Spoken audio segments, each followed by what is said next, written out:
morning and welcome to Lockdown Golf Day number 28. Well, we're here, the final day of our initial 4-week lockdown period and the last video in the TPI assessment screen series that I'm doing for you guys. Now, I may well come back in level 3. I might just take a few days off just to clear the air and get some ideas for what we can do in level 3, and then may well come back with another series linking a bit more into golf drills with exercise as well. So today though, it's all about the last assessment, which is looking at assessing wrist movement. So if we're looking at the forearm and wrist, we've got a complex series of movements that can happen. We've got a movement here that we call supination and pronation. We've also got a movement at the wrist called extension and flexion. And then the other movement at the wrist is what we call radial deviation and ulnar deviation. Now what we want to do is we want to assess those movements in your wrists to ensure that you've got the appropriate movement to allow a good release in your golf swing. Without good wrist movement, it's very hard to get that last bit of rotational power into your club head, right? So the simple test is exactly looking at those movements just like we've done. So if we start with our wrist neutral, which is our thumb pointing up, we're going to then try and supinate as far as we can. Now we should be able to get so our hand is actually level, or palm is facing straight up towards the ceiling. If you find you're here, then we're lacking a bit of motion. Now this movement happens a combination at the wrist and the elbow, so we may need to look at both of those joints if things are a little bit stiff. Now the other movement, start from neutral and we look at pronation. And again, we should get fairly close to being palm straight down. Okay, so that's the first movement to assess.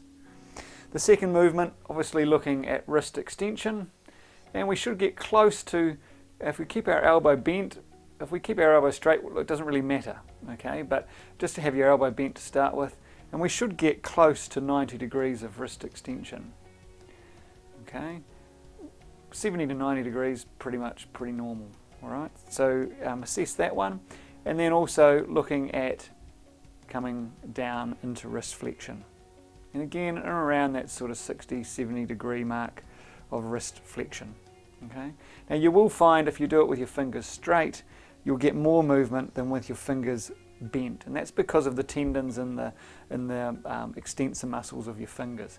So try and do it consistently, but try with your wrist and fingers straight to start with, and you'll find you'll get the most movement that you've got. However, we do know we're going to be holding onto a golf club, so it's this position that we're more interested in as well. All right? So that's those two movements, and then the final movement is looking at radial deviation. We're cocking that wrist up and then coming down into sort of like a hammer type action, which is that ulnar deviation. Now again, we will have more ulnar deviation than what we have radial deviation. You'll feel like that movement there is a lot more restrictive, okay, than that movement there. That's quite normal just because of the mechanics of the wrist, okay? So assess those. And then what we can do is obviously give you a few stretches to try and help improve that if you've got range of movement loss. So the first stretch, if we're looking at some wrist flexion and extension, so we can simply stretch by bringing the back of our hands together and trying to bring our elbows down, and so we feel a stretch over the top part of the wrist. Obviously, if you feel like you get compression in through this region, just be careful again. It may be not muscular tightness, it may be more of a joint issue. Okay, so that could be there as a hold, where we're just looking at pulling down and coming back off. And then the opposite of that is almost getting into that sort of prayer position and trying to stretch down with our wrists as well. All right. Or we've got a simple muscular stretch where we keep our elbow straight, let our hand come down, and then just using the other hand look at trying to push down, and quite often you'll feel a decent stretch in through your forearm. And then the opposite of that would be pulling up. So those are some simple stretches to try and help with wrist flexion and extension. The other two movements we're more likely going to have to add a little bit of resistance to try and help gain a little bit of that motion. We can obviously, if we're looking at trying to do pronation and supination, we can use our other hand to try and stretch one way or the other just to try and give a bit more motion. Same with this and this motion.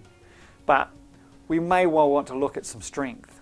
So simply just grab a golf club and we'll be able to do some decent strengthening work for pronation and supination. So if we start with our club up in the air, we can then look at strengthening that pronation supination movement by keeping our our elbow on by our side. And the weight of the club obviously creates quite a long lever, and so my wrist muscles are having to work quite hard to control that motion. So we can get definitely some good strength gain happening with that. And then likewise, if we're wanting to do some work with radial and ulnar deviation, we can look at doing that motion there, right, which will work at strengthening that control of radial deviation. So we're more looking about that movement of it cocking up. And then if we turn our club downwards, is we can then work the other motion. Okay, so that weight gets heavier here, so we're working the muscles more down underneath the wrist here, trying to get that ulnar deviation going, or we turn it around and back and do more of that radial deviation. Alright, so there's some simple exercises to try and help with assessing your range of movement in your wrist, and also some stretches and a little bit of strength work for wrist motion. So look, I've enjoyed putting all this content up. I hope some of you have found it useful. It's definitely a resource that I'll use later on as well. But look, I'll have a few days off, enjoy some time with the kids, I think, and get some business stuff done, and then we'll be back into some golf drills and exercise videos again in level 3, hopefully. Until then though, keep well, keep safe, be kind to each other, and it looks like we're going to get through this in the next couple of months. Cheers.